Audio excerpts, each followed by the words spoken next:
Le RDPC est-il au bord de l'implosion? Si personne jusqu'ici n'a répondu à cette question, y compris au sein du parti au pouvoir, les actes de violence qui se sont multipliés ces derniers jours dans le cadre du renouvellement des organes de base de ce parti incitent à s'interroger sur ce phénomène de forte ampleur.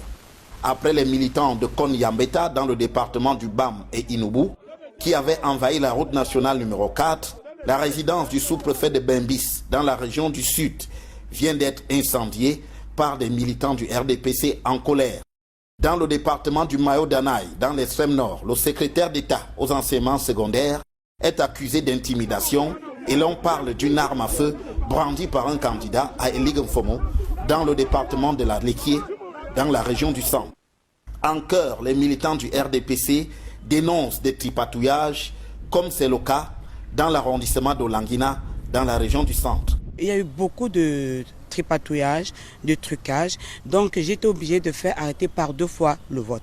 Donc la première fois, c'est parce que mon nom, qui était tête de liste, n'était pas sur le babillard et encore moins dans le fichier du bureau de vote. Ensuite, le 19 septembre, on a forcé une élection, mais malheureusement, nous n'étions pas signifiés pour la tenue de cette dite élection.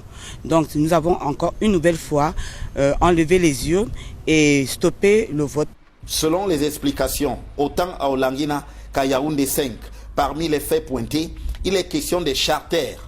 Il se trouve qu'à Samba, dans l'arrondissement, dans la commune de Languina, c'est le parti frère, les militants du parti frère, l'ANDP, qui sont venus voter en masse en tenue du parti. Ça, c'est vraiment de l'inédit.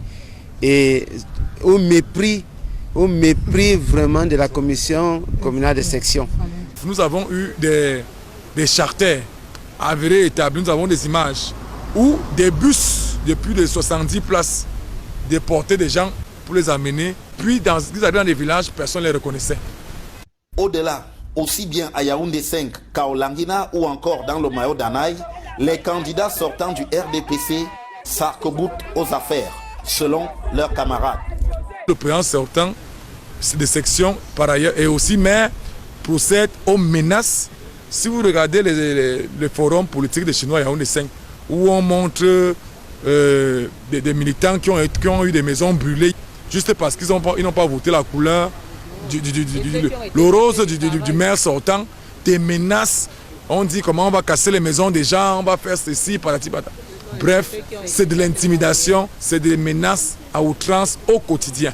Le président de la commission, M. Biolé Sida, se permet de passer des élections parce qu'il est en collusion avec le candidat de la section RDPC, qui est le maire d'Olangina, pour vraiment passer son champion dans toutes les sous-sections. Si souvent, au niveau local, les récriminations n'ont pu trouver de solution, ce sont désormais les instances régionales du RDPC qui croulent sous une avalanche de requêtes qu'il faut solutionner.